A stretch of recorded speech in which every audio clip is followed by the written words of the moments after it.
Was on Facebook, and she said there's a new program where you can advertise your events for free. And I said, that's great because we never have any money for marketing. And so that has been my mentality with social media ever since. We create the scene by documenting the scene. So in this video, I'm giving you a taste of art and activism.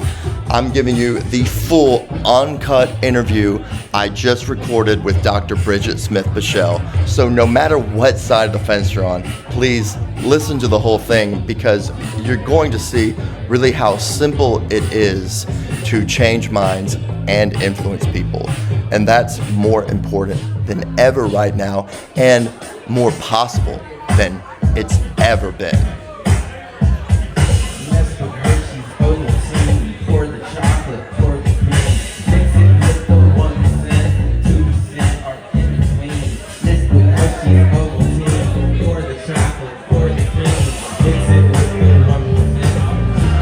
I'm in Dave's Darkhorse Tavern in Starkville, Mississippi with Neely and Max Hartle Road.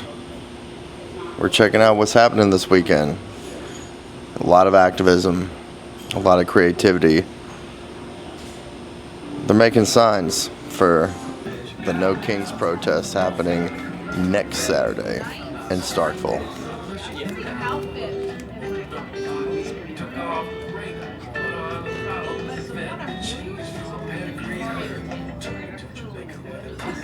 Well, I know that Trevor and Hunter and them said that they were coming, so I didn't know. Oh, yeah, they're not playing tonight, but yeah, it's going to be fun. Yeah, we're playing. My band's what's playing your tonight. band? Hartle Road. Okay. Yeah. All right, so lock in. Here is my interview with Dr. Bridget Smith Pieschel.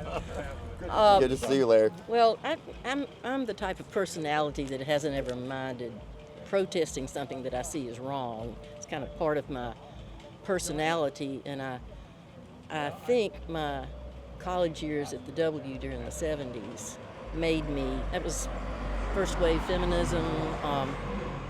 We just got used to speaking out, and W alums are like that now too. But this political situation, I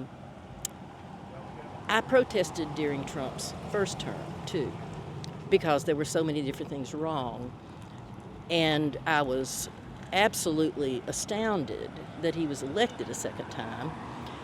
And after that election, and after his swearing in January, friends and I were just kind of sitting around looking at each other saying, how bad can it get? How bad can it get? And our answer was, it can get terrible. And so we started talking about ways that we could let people know that we were not supportive.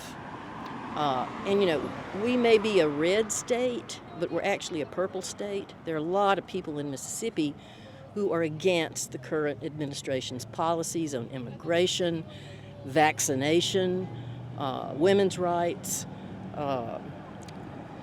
warmongers.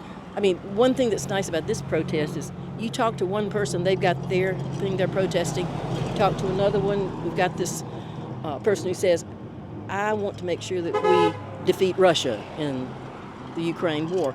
And so we as a group, just friends, retired faculty members, people we know at church, two of our friends decided, we're picking Friday, we're picking noon, we're going to be across from Trent Kelly's office. Join us if you can. It's going to be the same time every week, noon to 1. And so I saw their picture in the paper in the Dispatch, and the next week, Steve and I were there protesting. And then people began to see us, people began to ask us about it, and I used the skills that my students taught me about how to use social media effectively in about 2005. Free marketing, free publicity, a way to let everybody know that something is happening in Columbus. Join us if you want to. And I say a student taught me that. It was on Facebook, and she said there's a new program where you can advertise your events for free. And I said, that's great because we never have any money for marketing. And so that has been my mentality with social media ever since. You tell people what's going on. You invite people to things. You express your public opinion or sometimes your private opinion. And if you don't do that, you can't depend on the newspapers and you can't depend on the TV stations. Media is strangled right now, but we can speak up, and we have all the tools at our fingertips. Great. So for someone who says, well, you're not going to change anybody's mind out here doing this week after week, why do you keep doing it? I believe that you can change people's minds. You certainly aren't going to change people's minds by never saying anything. And, I think of myself in particular. I'm retired, I have a stable income, I'm lucky to have a lot of free time. Most people I know who are really suffering right now don't have the advantages I have. So why shouldn't I be out here? This is about loving your neighbor as yourself.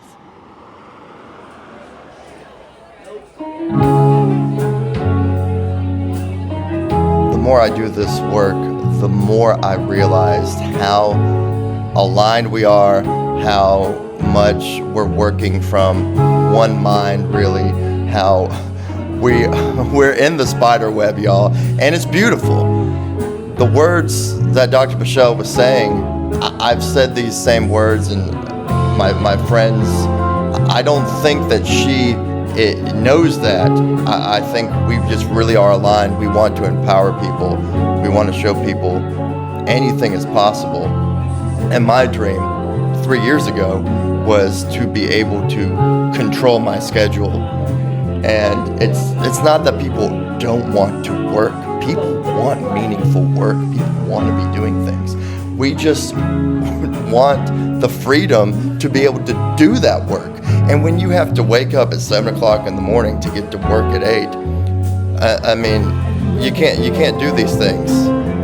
I guess technically, if I worked a 9 to 5, I could have gone on my lunch break to interview Dr. Pieschel, but it would be leaving one mode of mind, working the 9 to 5, to a different mode to go interview her, and it's a lot going on. So I'm very blessed to be able to control my schedule, where in the middle of the day I can just pack up and go interview activists. And it's totally possible. I've been able to do it, and so as I learn, I share what I learn, and I just think it's really beautiful that so much amazing art is happening in bumfuck Mississippi. All right, y'all think of Mississippi as just this conservative backwoods place, and then you think of the progressives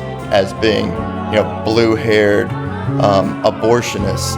But as I learned, the people at that sign-making workshop, they all had families.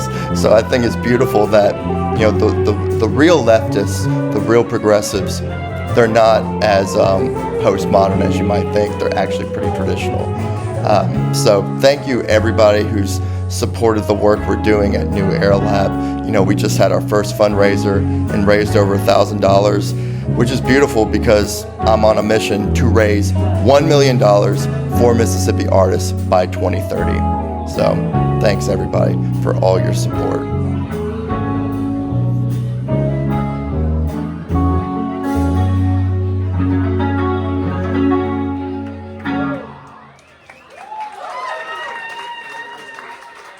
Thank you.